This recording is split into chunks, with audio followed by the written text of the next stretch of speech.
a grueling 16-month hiatus. Yeah. A scandal that forced an entire fandom into absolute silence. And just when the K-pop world thought it was completely over the case, silence breaks.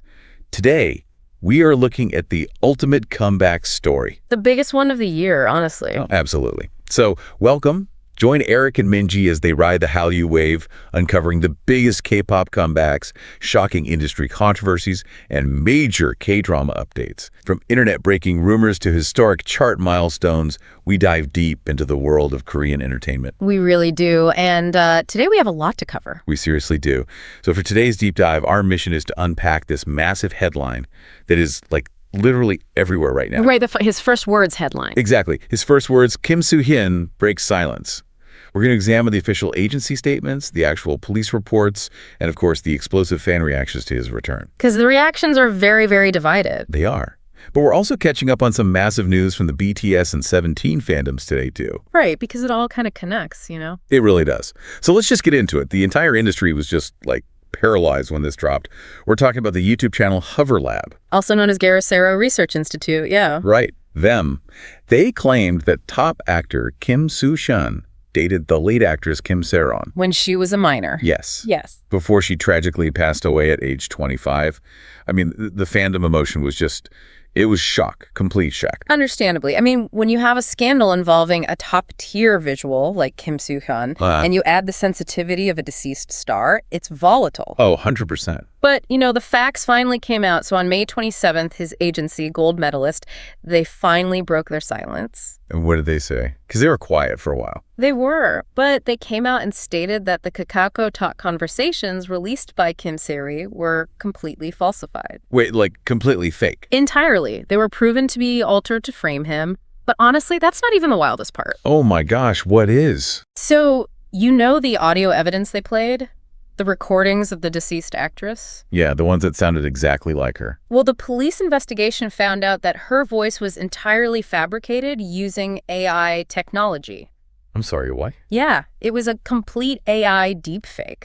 Are you serious right now? That is, I mean, that's like living in a dystopian sci-fi thriller. It really is terrifying. If malicious actors can use AI to literally deepfake a deceased person's voice just to ruin a top star's career, how can any agency protect their idols anymore? I mean, how do you even fight that? Well, you fight it in court, which is what they did. The police officially closed the investigation on July 29th without even forwarding the case. Wow. So complete exoneration. Exactly. And meanwhile, an arrest warrant was actually issued on May 26th for Kim Sae-ron for defamation, stalking, and distributing fabricated materials. Okay, good.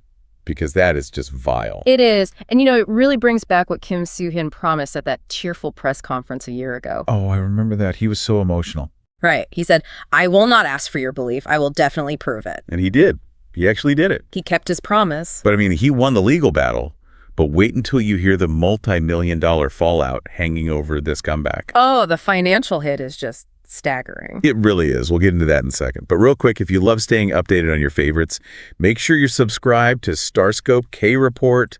We've got even bigger scoops ahead. You definitely want to subscribe. So let's talk about the comeback itself, because the Hallyu wave is officially rolling again. Yes, the highly anticipated return. Give us the details. Okay, so his first public schedule is the Mahakarya RCTI 37 live broadcast. That's in Jakarta, right? Yep, Jakarta, Indonesia, on August 23rd.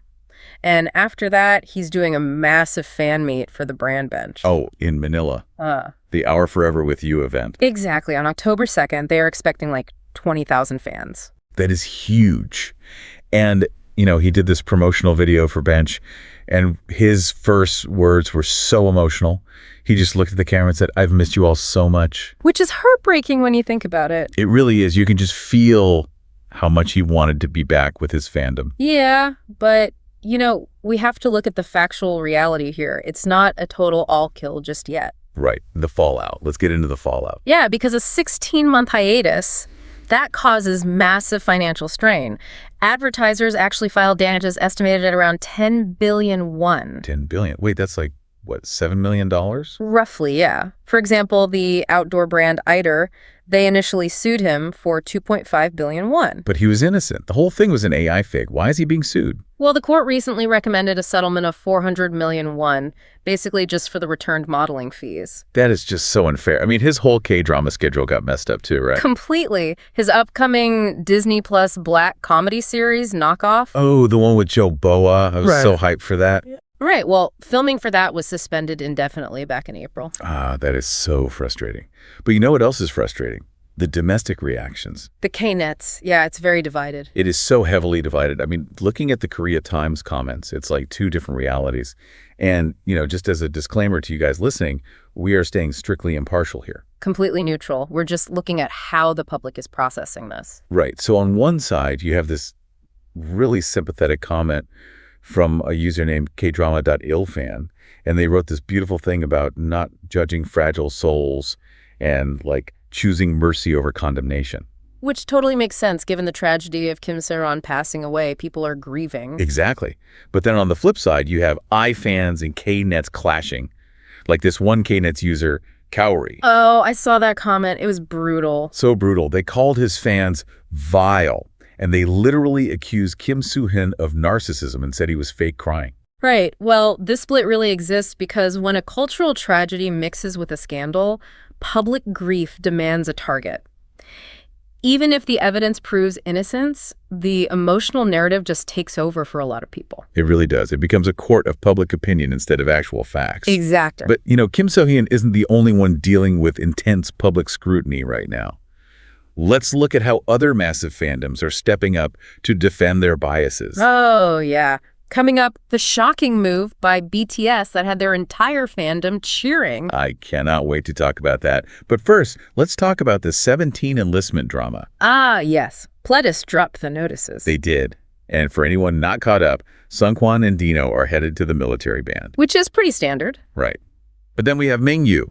He was assigned to public service, alternative service. And the netizen backlash was just instant. Oh, it was messy. You know how it is. The general public immediately started throwing hate, saying he was dodging active duty. Because he's so physical on stage, right? People assume he's perfectly healthy. Exactly. But the fans, the carrots, they did not hold back. They were like, oh, you want facts? Here are the receipts. They literally pulled up his medical history. They did. They pointed out that Mingyu has suffered from severe chronic lower back pain since 2016. Since 2016, that's almost his entire career. Literally. Yeah. And fans proved that the military's medical assessment was entirely legitimate. It wasn't some celebrity loophole. It just shows the physical toll these idols take, but it also shows how fandoms are practically their own PR agencies now. They really are.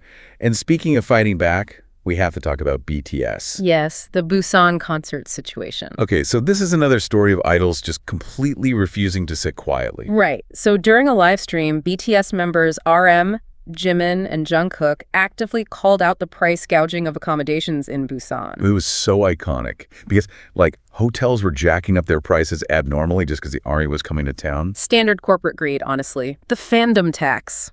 Yeah. But I was just reacting with immense excitement when I saw the stream because the maknae, Jungkook, and Jimin, who were both Busan natives, by the way, they acted as their own fandom's lawyers. They really did. They were so mad about it. They were. They basically told the businesses, stop exploiting our fans. Which is a huge deal because idols usually stay completely neutral on local business politics. Exactly. So, Eric, looking at the bigger picture here. Yeah. If you connect all three of these stories, right, you have Kim Soo-hyun fighting fake news and AI in court. You have Carrots defending Mingyu with literal medical receipts. And you have BTS fighting corporate greed on a live stream. Right. Are we seeing a permanent shift in the Hallyu wave? Are artists and fandoms finally taking the power back from the rumor mill and the agencies? I think we absolutely are. I really think the era of the passive silent idol is over. It has to be. Yeah, because in the digital age, if you stay quiet, people will literally use AI to invent a narrative for you. You have to be proactive. Fandoms know it, and the artists definitely know it now. That makes total sense. And if you guys want to keep up with how all of this evolves, hit that subscribe button so you never miss a KT update. Definitely. And, just to leave you guys with a final thought to ponder today. Oh, I'm ready. Looking back at the Kim Soo-hyun case, if AI voice manipulation is already good enough to temporarily derail a top star's career and spark a 16-month legal battle, what happens next? That is a terrifying question. Right. Like, will K-entertainment agencies soon need dedicated digital forensics units just to launch a comeback? Just to prove their idols are actually the ones speaking? They probably will. Well, you've been listening to StarScope K-Report, where Eric and Minji bring you the stories shaping K-pop, K-dramas, and the global Hallyu wave. Thanks for tuning in, and don't forget to subscribe for more stories that keep the stars shining.